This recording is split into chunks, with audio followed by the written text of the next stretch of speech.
LaPierre has to be one of the most compelling characters introduced in season 1 of Dexter Resurrection. Somehow, without even seeing her process, people were captivated by how evil she really was. She was shown meeting a harsh end, seemingly directed by Leon Prater, but was it real? Lady Vengeance may be making a reappearance in the upcoming season, and today we are breaking down every reason that fans are speculating that she might have a resurrection of her own. Mia had been killing since she was a teen, starting with her mom's ex-boyfriend after he assaulted her little sister. After that, she had a taste for murder that she couldn't resist. After years of killing, she eventually earned the moniker Lady Vengeance in the media after police came to believe that she was only targeting sexual predators. Little did they know, she actually killed with no discretion at all, really. As she later confessed to Dexter, she just enjoyed killing, but the police, believing that about her, no doubt helped her maintain her anonymity for longer and prevented them from connecting some of the victims to her. Unfortunately for her, Dexter didn't care for her admission that she was just another killer without a code. After that, he was just as disgusted by her as he was with everyone else in Prater's serial killer club. In the end, Dexter used Mia as a scapegoat to keep Harrison out of jail after he killed Ryan Foster, a sexual predator who continued to evade justice for his crimes. He planted evidence in Mia's place, connecting her to the murder, and then called the cops on her just as she was about to kill another innocent man. With her in jail, she became a problem for Prater as a risk of exposure if she was offered any sort of deals or leniency for information on other kills. With that in mind, it was heavily implied that he ordered for her to be killed while in jail to protect himself, but it's never explicitly stated that Leon called for her murder. Of course, we know now that she was found hanging in her cell shortly after her arrest, and she was pronounced dead on the scene. But Mia's death happened off-screen, so it is not even clear how it happened, which leaves tons of questions surrounding her death. Was she forced to kill herself? Did someone else kill her and stage her body to be found later? Did Leon tell Charlie to take care of Mia, or did Charlie decide to take matters into her own hands and get Mia killed without his knowledge to protect them both? And of course, the biggest question of all, did she even really die? There are a lot of reasons to suspect that Lady Vengeance is still alive and well. One of the biggest indicators that Mia may still be alive is the fact that her file in Prater's vault was still labeled active. When Leon locked Dexter in his trophy vault, Dexter discovered the files he had been keeping on every serial killer he had ever invited or planned to invite to his annual serial killer gatherings. He even had a file on his right-hand woman, Charlie. The files contained every piece of information Prater could gather on them. Not only that, but each one had a label on the front indicating the status of each killer. Some of the files were noticeably labeled the killer in question as inactive or deceased. Ronald Schmidt was labeled as active. Al Walker was too. But notably, Keith the Canton Clubber was marked as deceased. Earlier in the season, Charlie had killed the Canton Clubber to protect Prater. Leon knew he was dead, and the file reflected that. But in Mia's case, even though it appeared that Charlie had her killed as well, her file still said active when Dexter found it with the others. Mia had been pronounced dead already, but for some reason, Prater hadn't updated her information. Does Prater seem like someone who wouldn't update things exactly the time they should be? Some people have assumed that this was just an oversight by the prop department. According to the naysayers, it could easily be nothing. But why include the label detail at all if they didn't matter? And keep in mind that when Dexter found Al's file, it was widely accepted that it was a significant detail and had major implications for what would happen in season 2. It revealed Al's real last name and almost definitely included his home address, meaning that Dexter would have no problem tracking him down and taking him out in the near future. If all of that can be theorized based on the contents of Al's file, why wouldn't the contents of Mia's file also mean something big for her character in season 2? Other people have discredited the file's label importance by pointing out that these were physical files. Mia hadn't been dead that long, so it's possible that file just hadn't been updated yet. After all, Leon had been pretty busy with other things since her death. Maybe he just hadn't gotten around to having it corrected. It's not exactly clear who does the data collection and upkeep of the files, though. We know it wasn't Charlie, or she would have discovered her own file amongst all of the rest. And it's unlikely that Leon personally does it himself, but he was incredibly meticulous in every other area of his life. Why would he not be on top of keeping his files accurate too? And if you remember, there were pictures of Charlie hiring the guard who was involved in Mia's staged jail suicide in her file when Dexter was going through it. Mia was found dead in her cell the very next day. So clearly Charlie's file had been updated since Lady Vengeance's quote-unquote death. Why wouldn't Leon have made sure that Mia's file was updated as well? There is no reason Charlie Charlie's file would have basically up to the minute accuracy, but Mia's wouldn't. Following that logic, the active label on the front of her file is accurate, and she is still alive. But that isn't the only reason that fans are speculating that Lady Vengeance will be back. Leon Prater seemed to be particularly fond of Mia. It almost looked like she was Prater's favorite before Red entered the picture. The two of them bonded over more than just her kills, with Leon looking to her skills as a sommelier to improve his own wine collection. She is a pretty unique killer as well. Her methods were particularly gruesome, and her media presence made her seem particularly impressive when compared to killers with less coverage like Al. Plus, Leon prides himself on how unique and varied his serial killer collection was. He had killers from all over the country, with a wide variety of motives and methods. But one thing his collection didn't have was a lot of women killers. In that way, Mia was a rarity in the group, and that is probably something Prater valued. And remember when Charlie visited Mia in jail? She called Leon a mutual friend and promised her time in prison wouldn't last very long. It could have just been clever wording to avoid anyone possibly hearing her talk about Leon Prater while visiting a serial killer, or it could be that Leon actually considers Mia a friend. If that's the case, Prater may have wanted to protect Mia despite the fact that she could have been a liability to him after being arrested. Maybe he trusted her enough to believe that she wouldn't do that. And to protect himself, he doesn't literally need Mia to be dead. He just needs her out of prison, and for the authorities not to pursue her ever again. If the cops believed that she was dead, she would never have to worry about arrest ever again. And without the threat of prison or the promise of a lighter sentence for offering useful information to the police, there is no reason why Mia would turn on Leon. So he didn't need her dead, he just needed her to look dead. It's not exactly off-brand for the writers to include the concept of faking a death or injury, especially to get out of jail. After Deb's death, Dexter infamously fakes his own death and flees Miami, so it's obviously not beyond the writers to include a fake death to move the story forward.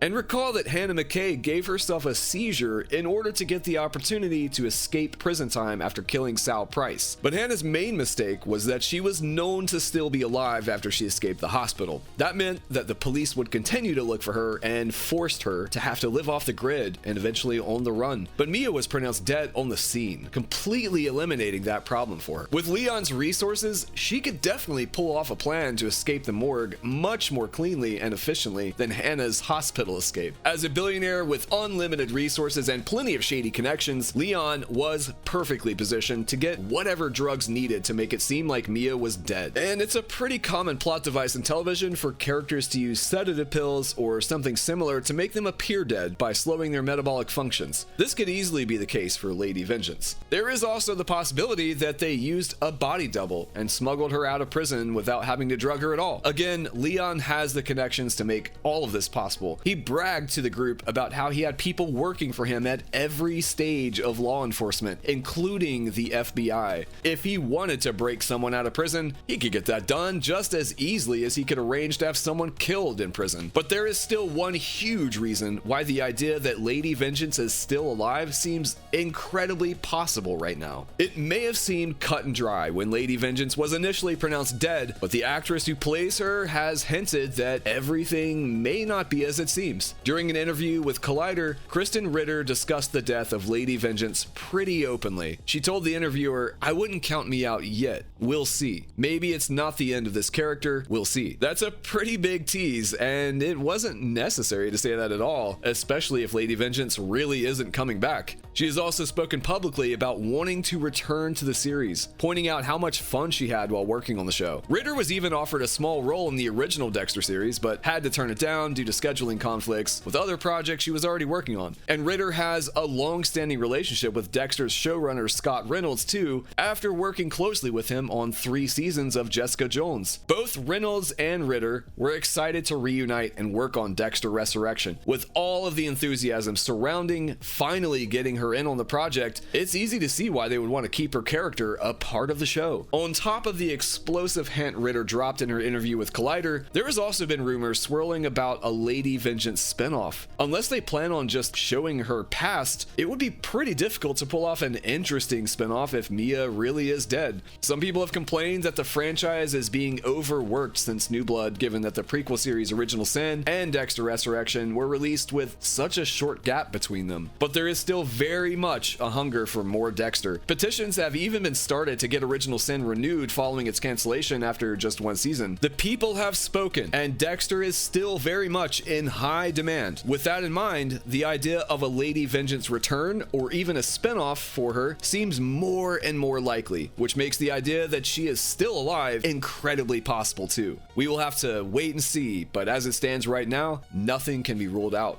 But what do you think? Do you want more Lady Vengeance in the upcoming season of Resurrection? Let us know in the comments. And if you like this breakdown, check out our video covering all the reasons why Harrison's new girlfriend is way worse than you think. Please consider liking this video and slashing the subscribe button so more Dexter videos can resurrect in your feed, and also we can please the YouTube algorithm gods. As always, thanks for watching.